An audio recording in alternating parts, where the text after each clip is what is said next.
I hit the biggest lottery jackpot. $1 billion. The day I was supposed to claim it, my wife was suddenly kidnapped. The kidnapper, full of bravado, started a live stream for the whole world to see. He pointed at the camera and threatened, "Mr. Alex, if you want your wife back, you'll exchange her for that lottery ticket." I calmly pulled out our marriage certificate from a drawer, my voice even more intense than the kidnappers. "Tell me, how much do you want to finish her off?" On the screen, my wife Sarah was tied up in a rundown factory, her face pale. The comments in the live chat were flying by. "Oh my god, this looks way too real. Doesn't seem like acting at all." The live stream quickly went viral. As viewership skyrocketed, Sarah's parents, Robert and Karen, found out about their daughter's kidnapping and frantically called me. Meanwhile, I was casually sipping coffee, interacting with the kidnapper. To speed things up and convince him to just end it, I transferred the last of our shared marital funds into the live streaming platform. The next second, the front door suddenly burst open. "Alex, what the hell is going on? My daughter's been kidnapped, and you're just sitting here sipping coffee?" I slowly put down my cup and glared at Robert. "Mr. Robert, I want to save Sarah too, but the kidnapper's demands are just too extreme. I can't meet them." The words had barely left my mouth when Robert rushed over, grabbing my collar. "What do you mean by that? Is my daughter's life not worth more than a lottery ticket?" Robert was trembling with desperation, his eyes filled with disappointment. "Mr. Robert, you know I'm broke. There's no way I'm giving up this lottery ticket. As for Sarah, don't worry. I'll definitely throw her a proper funeral once she's gone." Before I could even finish, Karen, who was standing nearby, couldn't hold back anymore. She pointed a finger at me and screamed, "You bastard! Sarah is your wife! How can you just stand there and watch her die?" I looked at the live stream footage as if nothing was happening. Right now, $1 billion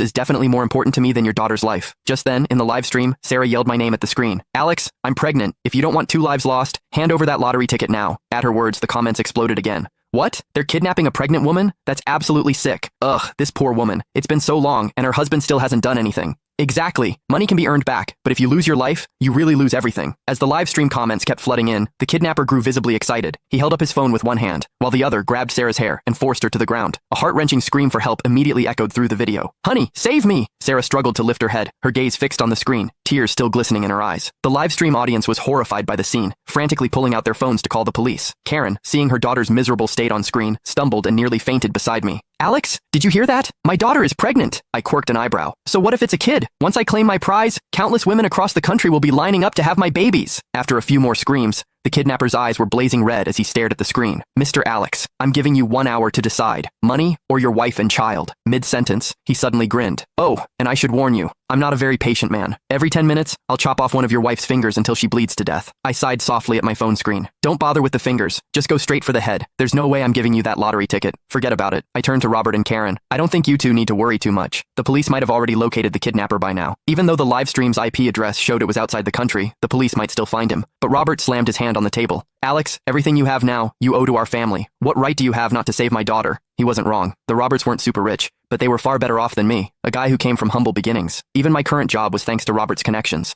I was thinking about how to retort when a large group of police officers